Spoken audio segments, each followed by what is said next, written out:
ನಮಸ್ಕಾರ ಸ್ನೇಹಿತರೆ, ವಧು ಧಾರಾವಾಹಿಯ 14ನೇ ಎಪಿಸೋಡ್ಗೆ ಸ್ವಾಗತ. ಪ್ರಿಯಾಂಕಾ ಮತ್ತು ಸಾರ್ಥಕ್ ಡಿನ್ನರಿಗೆ ಬಂದಿದ್ದಾರೆ. ಇಷ್ಟೆಲ್ಲ ಡ್ರಾಮಾ ಬೇಕಾಗಿರಲಿಲ್ಲ ಅಂತ ಸಾರ್ಥಕ್ ಹೇಳಿದಾಗ ಪ್ರಿಯಾಂಕಾ, ಆ ಲಾಯರ್ ಎದುರಿಗೆ ನೀನು ನನಗೆ ಮರ್ಯಾದೆ ಕೊಟ್ಟಿಲ್ಲ ಅಂದರೆ ನಾನು ಕಿತ್ಕೊಳ್ಳೋ ಹುಡುಗಿನೇ ಅಂತ ಪ್ರಿಯಾಂಕಾ ಹೇಳ್ತಾಳೆ. ಅಂದರೆ ನೀನು ಇದನ್ನ ಸ್ಮೂತಾಗಿ ಹೋಗೋದು ನಿಂಗೆ ಇಷ್ಟ ಇಲ್ಲ ಅಂತಾಯ್ತು ಅಂತ ಸಾರ್ಥಕ್ ಹೇಳ್ತಾನೆ. ಪ್ರಿಯಾಂಕಾ, ಇನ್ನೊಂದು ಲಾಯರ್ನ ಕರ್ಕೊಂಡು ಬಂದ ವಿಷಯನ ಕಾಂಪ್ಲಿಕೇಟ್ ಮಾಡ್ತಿದ್ದೀನಿ ಅಂತ ಹೇಳ್ತಿದೀಯಾ ಅಂತ ಕೇಳ್ತಾಳೆ. ಸಾರ್ಥಕ್, ನಿನ್ನ ಲಾಯರು ನಿಂಗೆ ದಟ್ಸ್ ಓಕೆ, ನನಗೆ ಈ ಡಿವೋರ್ಸ್ ಬೇಡ ಪ್ರಿಯಾಂಕಾ, ಈ ಮದುವೆಗೆ ಒಂದು ಚಾನ್ಸ್ ಕೊಡೋಣ ಅಂತ ಹೇಳ್ತಾನೆ. ಅದಕ್ಕೆ ಪ್ರಿಯಾಂಕಾ, ಆಗಲ್ಲ, ನಾನು ಅವಾಗನೇ ಹೇಳ್ದನಲ್ಲ, ನೀನು ಡಿವೋರ್ಸ್ ಕೊಟ್ಟಿಲ್ಲ ಅಂದರೆ ಅದನ್ನು ಕಿತ್ಕೋತೀನಿ, ಎಲ್ಲ ಸ್ಮೂತಾಗೇ ಆಗುತ್ತೆ, ತಲೆ ಕೆಡಿಸ್ಕೋಬೇಡ ಅಂತಾಳೆ. ವಧು ಮನೆಯಲ್ಲಿ ದಿಶಾ ಅಳ್ತಿದ್ದಾಳೆ.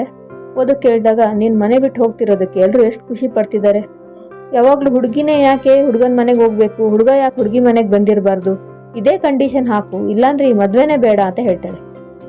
ಮನೆಯಲ್ಲಿ ಎಲ್ಲರೂ ಸೇರಿ ಕಾರ್ನ ಸಚಿನ್ ಹೆಸರಿಗೆ ರಿಜಿಸ್ಟರ್ ಮಾಡಿಸೋದು ಅಂತ ಡಿಸೈಡ್ ಮಾಡ್ತಾರೆ. ಸಾರ್ಥಕ್ ಯಶೋಮತಿ ಅವರ ಆಶೀರ್ವಾದ ತಗೊಂಡು ಆಫೀಸಿಗೆ ಹೊರಟಾಗ ಯಶೋಮತಿ ಅವರು ವಧು ಬಗ್ಗೆ ಕೇಳ್ತಾರೆ. ಸಾರ್ಥಕ್ ವಧುನ ಲೀಗಲ್ ಅಡ್ವೈಸರ್ ಆಗಿ ಅಪಾಯಿಂಟ್ ಮಾಡಿದ್ದೀನಿ ಅಂದಾಗ ಯಶೋಮತಿ ಅವರು, ರತ್ನಾಕರ್ ದಾಸ್ ಇದ್ರಲ್ಲ ಮತ್ತ್ಯಾಕೆ ಅಂತ ಕೇಳಿದಾಗ ಅವ್ರ ಕಡೆಯವರೇ ಅಂತ ಹೇಳ್ತಾನೆ ಸಾರ್ಥಕ್. ಪ್ರಿಯಾಂಕಾ ಬಂದು ಅತ್ತೆನ ಮೂರ್ತಿಯವ್ರ ಮನೆಗೆ ಸೀಮಂತ ಫಂಕ್ಷನ್ ಹೋಗೋಕೆ ಲೇಟ್ ಆಗ್ತಿದೆ ಅಂತ ಕರ್ಕೊಂಡು ಹೋಗ್ತಾಳೆ. ಕಾರಲ್ಲಿ ಕೂತ್ಕೊಂಡವಾಗ ಮೂರ್ತಿಯವ್ರ 2ನೇ ಸೊಸೆ ಡಿವೋರ್ಸ್ಗೆ ಅಪ್ಲೈ ಮಾಡಿದ್ದಾಳೆ ಅಂತ ವಿಷಯ ಹೇಳ್ತಾಳೆ. ಸಚಿನ್ಗೆ ಸಾಲ ಕೊಟ್ಟಿರೋರು ಬಾಕಿ ದುಡ್ಡು ಕೇಳೋಕೆ ಕಾಲ್ ಮಾಡಿರ್ತಾರೆ. ನಾಡಿದ್ದು ಉಳಿದಿದ್ದ ದುಡ್ಡು ಕೊಟ್ಟು ಬಿಡ್ತೀನಿ ಅಂತ ರಿಕ್ವೆಸ್ಟ್ ಮಾಡ್ಕೋತಾನೆ ಸಚಿನ್. ಆದಿ ಮತ್ತೆ ಹುಡುಗಿ ಜೊತೆ ಚಾಟ್ ಮಾಡ್ತಿದ್ದಾನೆ. ಆದಿಗ ಹುಡುಗಿ ಮತ್ತೆ ಮೆಸೇಜ್ ಮಾಡ್ತಾ ಇದ್ದಾಳೆ. ಪ್ರಿಯಾಂಕಾ ಮತ್ತೆ ಯಶೋಮತಿ ಅವರು ಶ್ರೀಮಂತ ಫಂಕ್ಷನ್ಗೆ ಬರ್ತಾರೆ.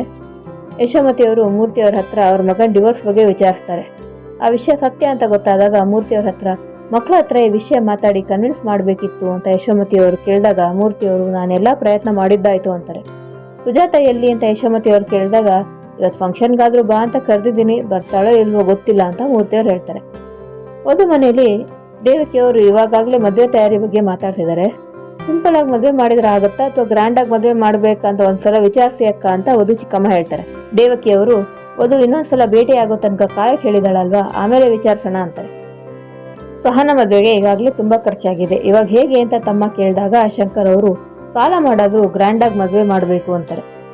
ಆಫೀಸಲ್ಲಿ ಲಕ್ಕಿ ಮತ್ತೆ ವಧು ಕೇಸ್ ವಿಷಯವಾಗಿ ಮಾತಾಡ್ತಿದ್ದಾರೆ. ಲಕ್ಕಿ, ಗಂಡ ಹೆಂಡತಿ ಆಗೋರು ಕೇಸಲ್ಲಿ ಅಪೋನೆಂಟ್ ಆಗಿ ವಾದ ಮಾಡೋದು ಇಂಟ್ರೆಸ್ಟಿಂಗ್ ಆಗಿದೆ ಅಲ್ವಾ ಅಂದಾಗ ವಧು, ಹಾಗಂತೀಯಾ ಅಂತ ಕೇಳ್ತಾರೆ. ಲಕ್ಕಿ, ಈ ತರ ಕೇಸ್ಗಳಲ್ಲಿ ಗಂಡ ಹೆಂಡತಿ ಅಪೋಸಿಟ್ ಆಗಿ ವಾದ ಮಾಡಿರೋದಿದೆ, ನೀವೊಂದ್ಸಲ ಪರ್ಸನಲ್ ಬೇರೆ ಪ್ರೊಫೆಷನಲ್ ಬೇರೆ ಅಂತ ಮಾತಾಡ್ಕೊಂಡ್ರೆ ಸರಿ ಹೋಗ್ಬೋದು ಅಂತ ಹೇಳ್ತಾನೆ. ಪ್ರಿಯಾಂಕಾ ಫಂಕ್ಷನ್ ಅಲ್ಲಿ ಏನಾದ್ರೂ ಮಾಡೋಕೆ ಪ್ಲಾನ್ ಮಾಡ್ಕೊಂಡಿದ್ದಾಳ? ಮುಂದಿನ ಸಂಚಿಕೆಯಲ್ಲಿ ನೋಡೋಣ. ಧನ್ಯವಾದಗಳು.